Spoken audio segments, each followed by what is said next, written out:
Guys, welcome to Bachelor. This is Joker with a face for radio and a voice for print. You'll have to forgive me. I am enjoying some libations this evening. I twisted my ankle, and so needless to say, I'm enjoying some nice whiskey on the rocks to help me get through the pain and suffering. That being as it may, I've got tonight a good story. I say that ahead of time, so if I stumble over some stuff while I read, you know why.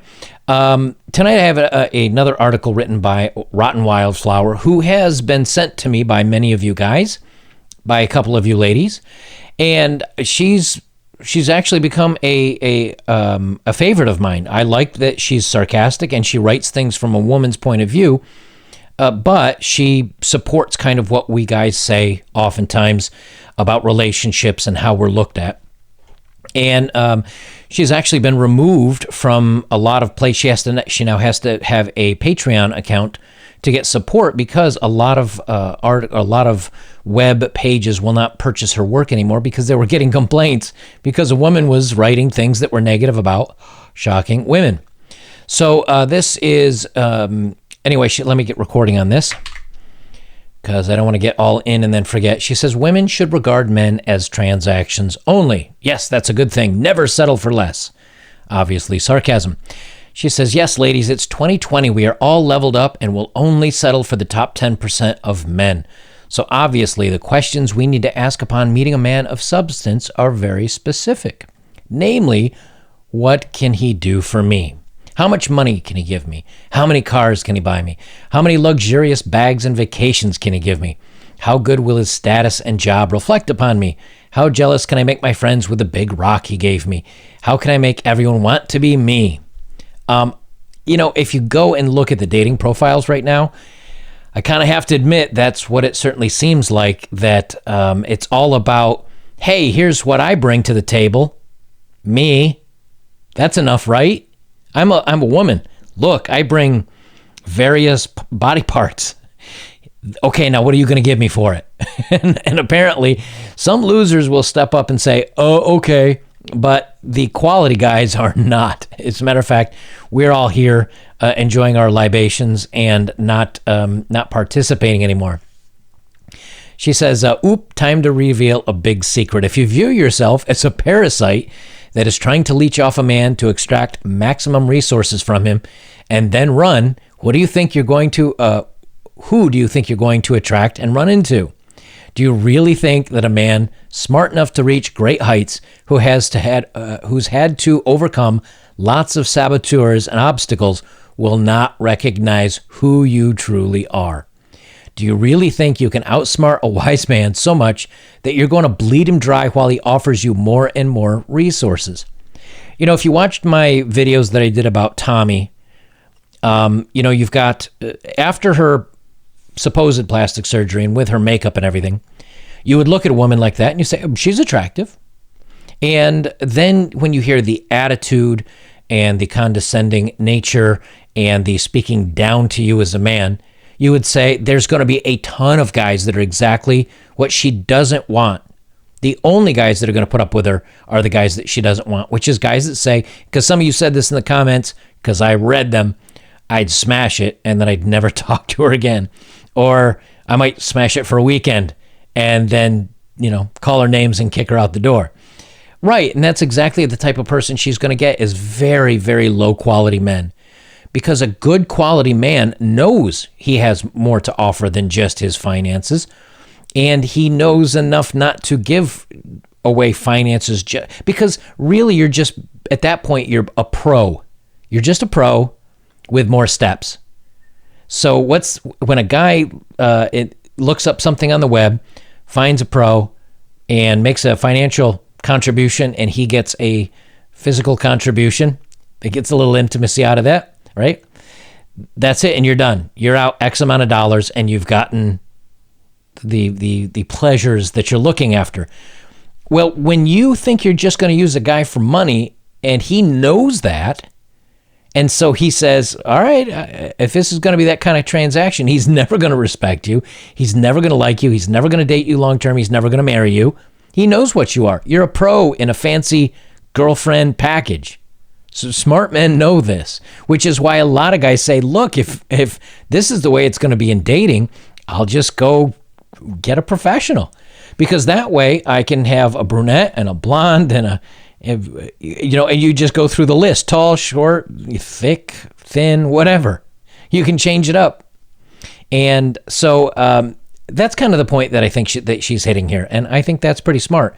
She says, listen, I get it. People like this have always existed, exist, and will exist for as long as humans can survive. But it's undeniable that we have experienced a cultural shift which has set the new attainable goals for women.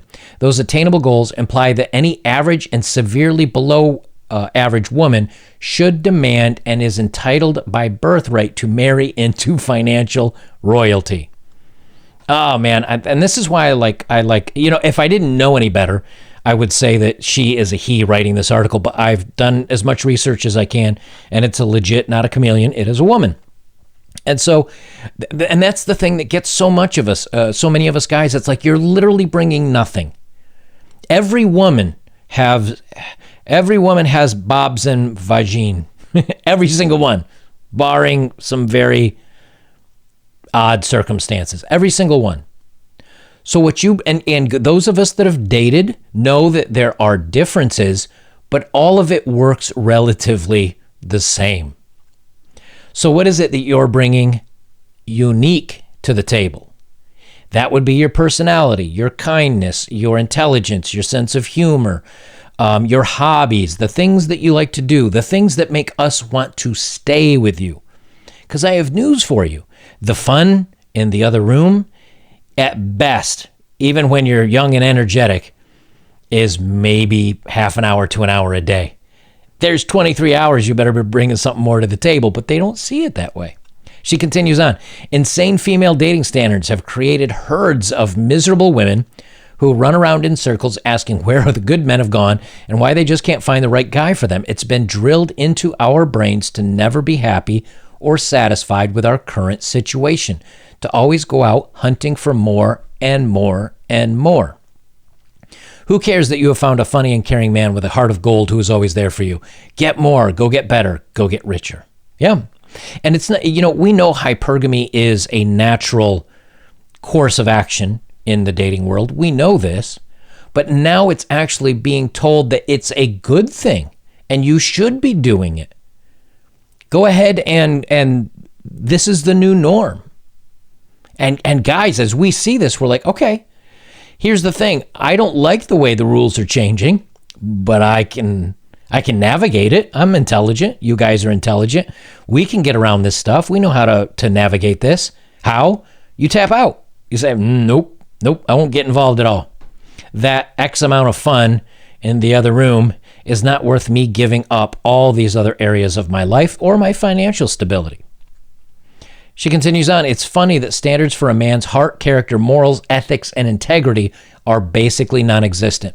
I mean, who cares? It's only the things that create a happy, fulfilling, and wholesome relationship. But who pays attention to the fine print? It's irrelevant. No. The modern woman only cares about his corporate status, car, bank account, and house because she's a smart woman. I also might throw in on top of that, tall, six-pack, attractive. But here's the thing, that until women come around and understand this, that they're going to struggle. We'll be okay. That's the ironic part about all this. We'll be okay. Guys have gone through military battles. We've gone through the hardships in life. We've gone through a lot of things that are a lot tougher than having an empty heart, so to speak, not having any romance in our life. A lot of guys would like it, sure. But again, if we don't have it, we're not going to wither and die. We're more a physical, like I like to work with things. I like to work on math. I like to work on physical, tangible things. That's why men are engineers, and not all men, but I mean, men are engineers. Men work with more tangible things, like the STEM fields. And women are more into nursing and healthcare and childcare, and because they're more nurturing. We're okay being on our own, much more so than women are.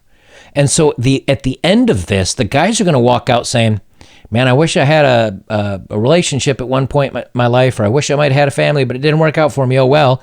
And women are the ones that are turning around saying, uh-oh, I'm not happy.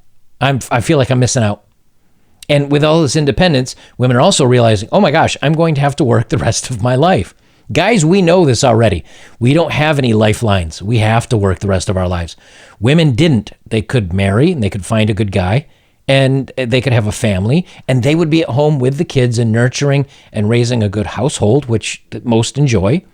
And the guy would be out there like chasing those promotions and doing well at work, getting those dineros and taking care of his family, which he enjoys. Well, now it's all about gals chasing. Here's the thing. If he's tall, man cannot change that. Wait. I'm not any taller. I might have grown a half inch on my beard with that, though. I'm not any taller. Can I go hit the gym really hard and get a six-pack? Yeah, you can, but your diet has to be on point, and no guy's going to do that for any extended period of time. It's too hard. I've done it. I got it. I'd like to bring it back every couple of birthdays to make sure I can still do it. But the diet is miserable. You're miserable when it comes to foods and counting calories and all of that, or just working out. It's tough. And then as far as good looking, unless he's going to go pay some plastic that may end up making him look all janky and weird when he's 55 or 60 or something like that, can't do anything about the looks. What can we do something about? Like she says, we can do someone that has heart and character and morals and ethics and integrity. But they're not looking at that anymore. So as long as that's the case, when you're feeling a little bit dull about things, this is how we're born. This is what we make of ourselves. And, I sent an email to a viewer that was kind of feeling a little low about life.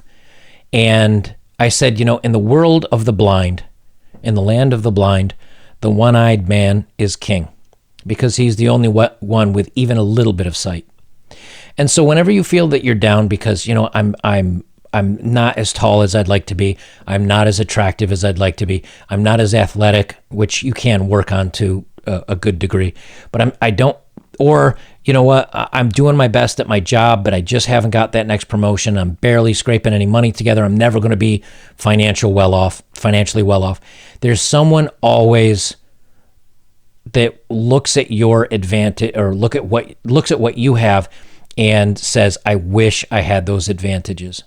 When I traveled to Thailand and the Philippines and Southeast Asia, there are many toilets that don't have running water. There's a water barrel there, and after you use the restroom, there is no toilet paper. So you're basically taking a scoop full of water and pouring it down your backside and cleaning yourself.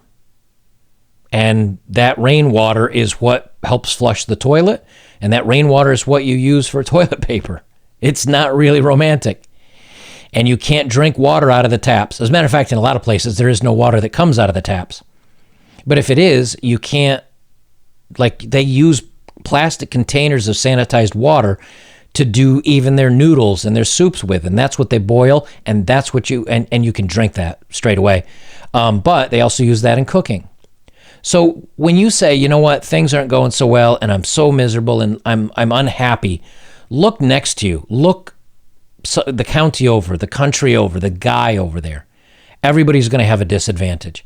And so until women start looking at a man's heart and his integrity and his mind and his intelligence and his sense of humor and the other tangibles that he brings to the table, this dating is not going to get better for anyone. And so you can frustrate yourself over it. You can get angry about it. Or you can say, hey, it is what it is, man. But I'm going to live my best life. I'm going to be a guy with good heart, good character, good morals, good work ethic, and I'm going to be the best guy that I can be in my situation. And if that's not enough to get yourself a woman, don't sweat it. Don't worry about it. It doesn't mean that you're not bringing the right thing to the table. It means they're not looking for the right thing from you.